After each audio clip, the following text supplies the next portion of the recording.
I think I just started looking, man. I started looking, and there's a Hindu guy I work with, amazing fellow. I mean, I'm blessed to be a minority in the place I work at. I work with a lot of Indians. I'm blessed, man, to talk to these people. I mean, I don't know India, and I'm not really going off what I've seen. They seem nicer than Americans and white people. They seem a lot more respectful. They're mellow toned. It seems like just peaceful, man. These people are loving. The women, Indian women, oh my gosh, like little angels. There's little angels walking around. And I was like, what have I done? You know, what bridges have I burned? What people have I hurt? What do people think about me? You know? And I've been thinking that for 3 years, you know. I'm up and down and back and forth because I can't live by such standards when nobody else is. It was difficult for me, you know. And then I started reading a lot and self-improvement books and positivity books, and I just kind of think I realized one day this isn't love, you know. This isn't happiness. Because Christians always say, and it really hurts me to hear it, you know, hey, you're miserable. You don't care about God because you're drinking. You don't care. You go to hell. But I say that with love. To me, that's a very, very cut and paste word that they always use. You know, it's like you can't put, and I said this before, you can't put love after, hey, you're such a stupid idiot, but I love you. I say that out of the love of Jesus Christ. No, it doesn't make any sense. So I was like, this isn't love, man. I haven't loved people in a long time. I hated mugs for so long, man. I did. I tried to stay away from people. I locked myself in my crib for like 6 months, man, just reading, writing.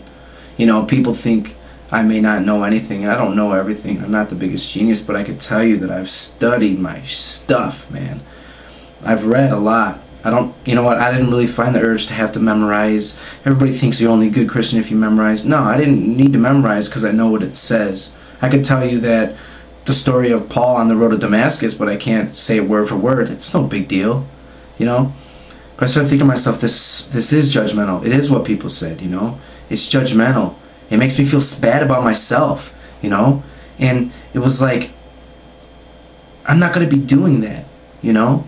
Because if you sit there and you live your life, I'm a piece of shit, I'm a piece of crap, you know. I'm not treating anybody right. They're never going to treat me right because the Bible says that the world is a painful, hard place. Don't be in it. You know, and it's like, this isn't right, man. Because I was in a dark place, on and off. You know, I'm a very positive person, but on and off, I was like, holy, I am upset. And what are all these standards? I can't do all these works that they say that I have to do. So I started reading positivity books, and, you know, I have to say this. One of the first things I read was a book called The Four Agreements. Look it up. The guy's name is like, I don't know, Juan Ruiz or something like that. Look up The Four Agreements. You should read this book. It's amazing. But it basically started out like this, and it sold me, and I bought it. It's only $10. It said, your life is a dream. You're created in a world, people have made up things that are a dream, and once you were born they told you everything that you had to believe, and there's all these things set in this world that you have to believe and that you see because people tell you see them, and they tell you that you need to believe it, you know. And this could go for everything, from the car you drive to the religion you believe in, from how you treat your kids. It's all somebody's dream that they made up in their head, you know. And we're robotically born in this way to think certain things, you know. And then it comes down to another thing I said before about religion, was that, you know, though parents aren't bad, this is just simply what it's saying. You're born and your parents say, good boy, when you go and you get the paper from the driveway, right? But then when you take a crap on the rug, oh, you're a bad boy, you're grounded, you're a bad boy, right? Then you get older And school tells you that. Do this. Oh, you got an A. Good job. Oh, you got a C. Bad, stupid guy. Then you get a little bit older, maybe let's say high school, when you start, I don't know, slanging and banging drugs, you know what I'm saying? Something. And though slanging and banging is bad, you know, then you have the judicial system, which I do believe a lot of good people are locked up for good reasons, this and that. But I also would say that there's a lot of people who get in trouble that shouldn't. You know, so then the judicial system says, you're a good boy. Oh no, you're a bad boy.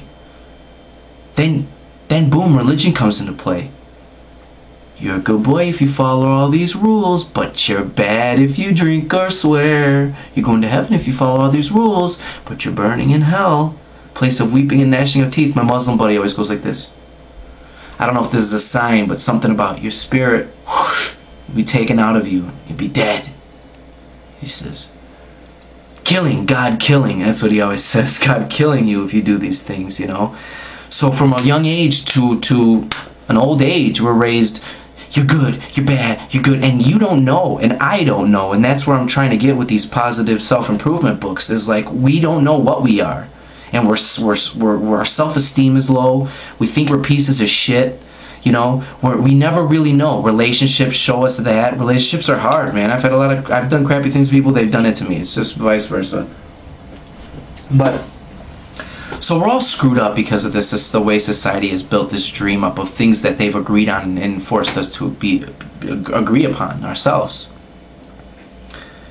And I'm gonna say now, man, I also read about coexistence. Saw a lot of documentaries on coexistence, the power of the mind. And I don't know what Scientology is. I don't know really a lot about science, but I know that the mind is a very strong thing, and you can convince yourself of amazing things, and you could change your whole life around if you meditate, and if you can really learn how to manipulate your neurons. And the quantum reality of the existence of a human being is ridiculous, because your molecules are crazy. I could say I don't believe in hell anymore. I believe that I also believe that it's not even right to give God human qualities. I really do. Because to tell you the truth, I don't think you're gonna go to hell. I don't think you're gonna go to hell if you do heroin. And you know what I feel? And it's the other sad thing is, a lot of Christians, you know, tell me, and it's really sad. It's more sad. I'm not angry with them, you know, but I tell them, no, I don't really follow it anymore. You know, I'll still read the Bible. I go to church, you know, still sometimes. I love my church posse. You know what I'm saying? I love to talk to pastors. I love people who love in general. You know, once it gets judgmental and, oh, well, you do this, then I'll back off. But is the fact that I tell somebody, no, I don't follow Christianity anymore. And they say, oh, man, I'm going to pray for you. It's like, I feel like saying, you're so sad. You know, you don't have to be so sad.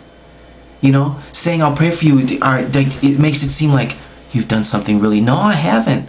I tell them, actually, I'm better than I've ever been. Because you fall away from Christianity doesn't mean that your life is going down the dumps. It doesn't mean that you're depressed. Actually, I'm the happiest I've ever been because I could finally be who I am. Yeah, I have morals. Yeah, I still follow things. Yeah, I don't do anything crazy. But I'm not going to beat myself up if I go and get drunk.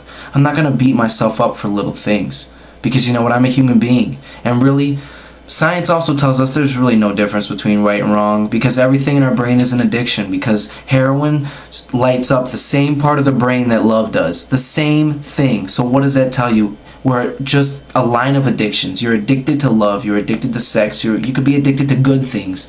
You know, you could be addicted to bad things. There's nobody's good and nobody's bad. We just get addicted to some things that perhaps we shouldn't. You know, and that's all it is, man. The brain is a crazy thing. You could link it would take me another whole video to talk about quantum mechanics.